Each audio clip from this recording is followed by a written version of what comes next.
Alo, Trà Vinh xin chào các bạn. Hôm nay thì mình chia sẻ một cái món chay rất là ngon nè. Heo quay chay vừa ngon vừa dễ, giòn rụm, có thể mình ăn chơi á, hoặc là mình ăn ở trong bữa cơm chay cũng ngon luôn á. Bây giờ mời các bạn mình cùng vào bếp để thực hiện cái món chay ngon cho cả nhà thưởng thức luôn nhé. Đầu tiên thì mình dùng ở đây là cái sườn non chay nè. Mua về rồi cái mình ngâm nước nha, mình ngâm khoảng 1 tiếng đồng hồ cho nó nở mềm thì mình làm nó mới ngon. Các bạn có thể mua ở trong phần mô tả video, trong sản phẩm mình có bán luôn nha. Đây là cái miếng sườn chay mà nó còn khô nè. Bên đây thì mình dùng một chén dung bột gạo 200g cùng với 400ml nước cốt dừa. Cái này là phải béo béo nó mới ngon. Và một chén bột năng là 150g, chén ngang mặt vậy nè. Gia vị thì mình có một ít muối, đường, bột ngọt và tiêu xay, và thêm cái bột ngũ vị hương nữa để tăng thêm cái độ thơm ngon cho món chay. Bánh mì thì các bạn dùng loại nào cũng được hết nha. Để chút nữa mình làm cái phần da heo cho nó giòn ngon. Cái lớp ở bên dưới thì nè, nó cứng là nó giòn á. Bây giờ sẽ đi pha bột gạo, mình sẽ cho hết 200g bột gạo vào thau. Tiếp theo thì gia vị các bạn sẽ cho vào đường, bột ngọt và muối. Cái phần tiêu cho vào trong đây luôn ha. Chừa lại một ít đường và muối là được rồi. Rồi mình thêm một chút xíu bột ngũ vị hương thôi, đừng có nhiều quá. Các bạn sẽ cho hết phần nước cốt dừa đó chuẩn bị vào. Rồi mình hòa tan cái phần bột này. Khuấy cho nó tan đều xong thì các bạn để qua bên ha, cho bột nó nghỉ một chút để nó nở kỹ.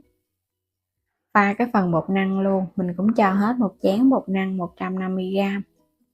Cùng với cái phần đường và muối hồi nãy còn lại nè. Rồi mình cho vào đây thêm 200ml nước nữa, là khoảng 1 chén nước Khuấy đều lên, hòa tan cái phần bột năng. Đây là cái lớp mà mỡ heo chút nữa mình làm cái độ trong trong Quay qua bên đây thì mình ngâm nước cho nó nở, sau đó các bạn vắt rồi mình rửa lại một nước ha, cho nó sạch Rồi bây giờ mình sẽ chẻ nó ra làm đôi. Chẻ đều nó ra vậy nè, chút nữa mình làm cái phần nạc của thịt một lớp là mỗi một miếng vậy nè. Ở đây mình sẽ xé nhỏ ra làm đôi một cái nữa nè, để chút nữa mình sẽ lót vào cái khuôn cho nó vừa đó. Rồi thả hết vào trong cái phần bột gạo nước cốt dừa luôn. Mình ngâm vậy để cho cái miếng sườn nó ngập cái phần bột, thì chút nữa mình làm nó ngon, nó thấm đều nó có cái vị mặn mặn ngọt ngọt. Mình dùng cái khuôn này là khuôn vuông 18. Mình sẽ quét sơ một lớp dầu và mình lót ở bên dưới cái miếng giấy chống dính để chút lấy ra khỏi khuôn nó dễ. Rồi các bạn sẽ lần lượt mình xóc cái miếng sườn chay vô. Một lớp vậy nè, là mình xóc một miếng hồi nãy mình xé ra đó. Nhớ phủ thêm chút bột cho nó ướt ha. Mình làm cái phần thịt nạc. Rồi cuối cùng các bạn sẽ múc bột mình chia ra. Cái phần này là mình chia ra 2 luôn ha, làm đôi Rồi cái khuôn này thì mình sẽ hấp 8 phút với lửa dừa. Đủ thời gian thì được rồi. Một lớp cũng mỏng, không có quá dày đâu. Các bạn thấy cái lớp bột nó đặc vậy là được nè ha. Rồi quay qua bên đây mình khuấy đều cái phần bột năng, rồi cái mình cho lên trên cái lớp mặt. Đây là cái lớp mỡ heo nè, cũng chia ra làm 2 luôn. Mình làm là 2 lớp mỡ và 2 lớp thịt nạc cùng với một lớp da heo. Rồi cũng đậy nắp, mỗi một lớp thì mình sẽ hấp 8 phút với lửa trung bình nha. Xong một lớp mỡ heo rồi. Bây giờ tiếp theo mình sẽ cho cái lớp thịt nạc lên nữa. Rưới chút xíu bột để cho nó dính, nó bám chặt cái miếng sườn chay. Rồi sau đó các bạn cũng gấp đều lên rồi cái mình rải ra. Nhớ là cho nó kín cái lớp luôn ha.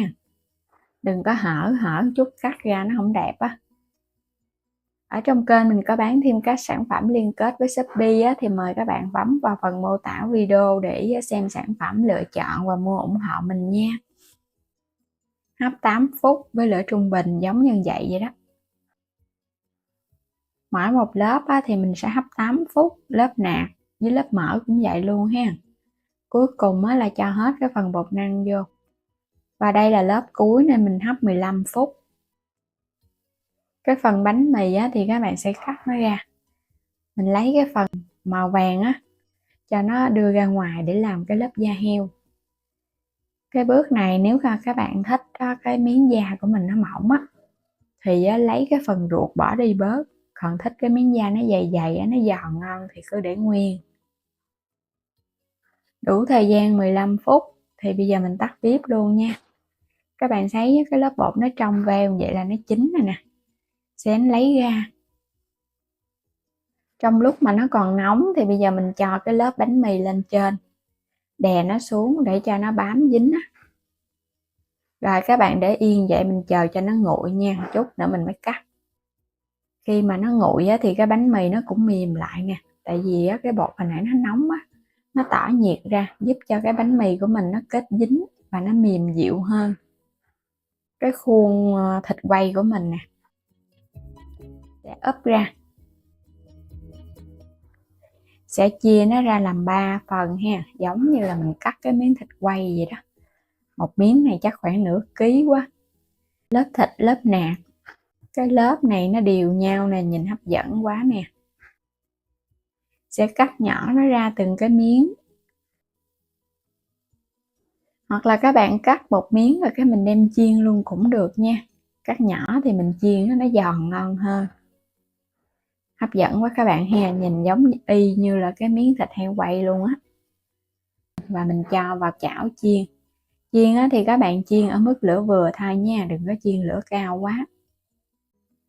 Mình chiên chút xíu là bắt đầu mình trở về nó vàng giòn vậy nè, giòn rụm luôn, thơm lắm các bạn. Mình chiên lên nó thơm phức à, giống như miếng thịt heo quay luôn rồi đó.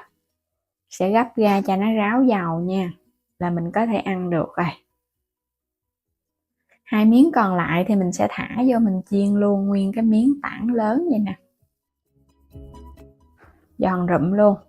Cái phần da bên ngoài á giòn y như là cái da heo, quá trời ngon luôn các bạn ha. Heo quay chai nhìn y như là cái miếng thịt heo quay thiệt luôn.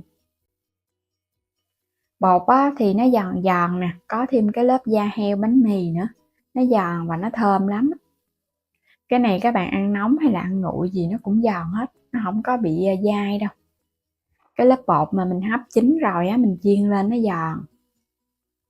Ăn cùng á là tương ớt, hoặc là các bạn có thể ăn kèm với bánh hỏi, mình làm thêm cái chén nước tương chai nữa.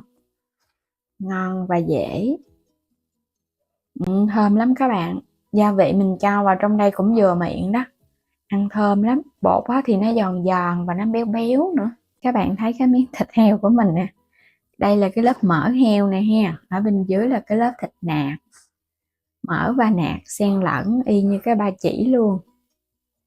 Còn đây là cái tảng heo quay lớn, mình chiên nguyên cái miếng vậy nhìn hấp dẫn quá ha. Rồi cái miếng da nó giòn tới nó bung ra luôn á các bạn.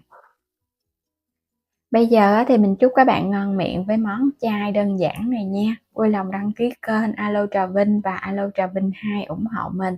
Và mua thêm các sản phẩm ở trong cửa hàng kênh mình ủng hộ mình nha. Xin chào tạm biệt và hẹn gặp lại các bạn ở video tiếp theo.